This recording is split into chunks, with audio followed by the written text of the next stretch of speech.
Всем привет, всем здрасте, дорогие друзья, с вами Кисель. Фронтиры сделали новый корабль, Мандалай. Давайте-ка посмотрим, на что он способен. И напоминаю, вся важная информация выходит раньше в моем телеграм-канале, к примеру, про тот же самый Мандалай. Ссылочка в описании и закрепленном комментарии.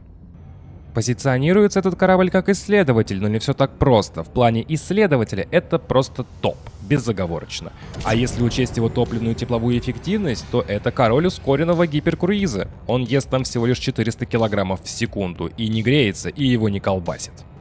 По поводу его внутрянки. Почему-то фронтиры дали ему целых 6 пушек, 4 двойки и 2 единицы, что как бы странно для исследователя. По внешнему оборудованию всего лишь 4 слота.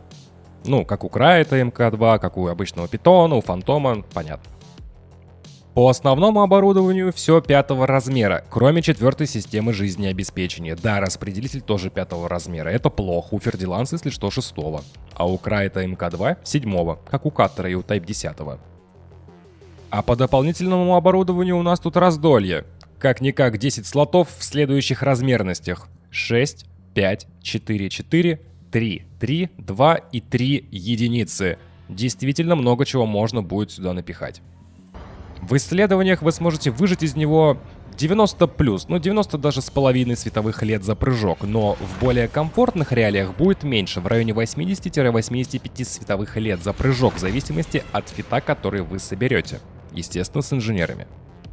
Но есть еще один плюс. У этого корабля просто сумасшедшая маневренность и скорость. В районе 591 метра в секунду, как у Крайта Фантома. Но его маневренность лучше, чем у Фердиланса по ощущениям. Но это в легком фите, не в боевом. В боевом он будет медленнее.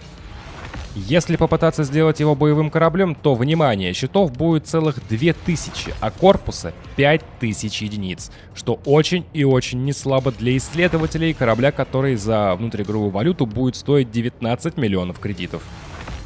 Я его испытывал в различных боевых фитах, вот, пожалуйста, ссылочка на стрим, и есть одна проблема – не хватает урона.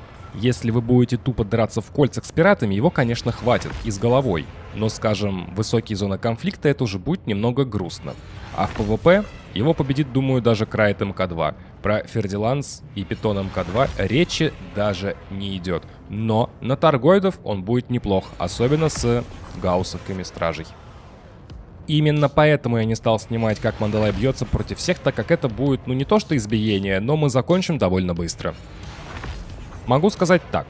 И многостволки усилены, и плазма с рельсами влезают нормально. Распред позволяет это все дело переваривать. Но нужно быть аккуратным и делать менеджмент распределителя. По поводу фитов. Подготовил вам их целых 10 штук. Может даже будет 11. С пояснениями, естественно. И поместил в свой телеграм-канал постом. Ссылочка в описании, потому что в описании тут на ютубе и так мало места уже. Подытожим. Корабль получился шикарным исследователем с очень добротным прыжком, скоростью и маневренностью.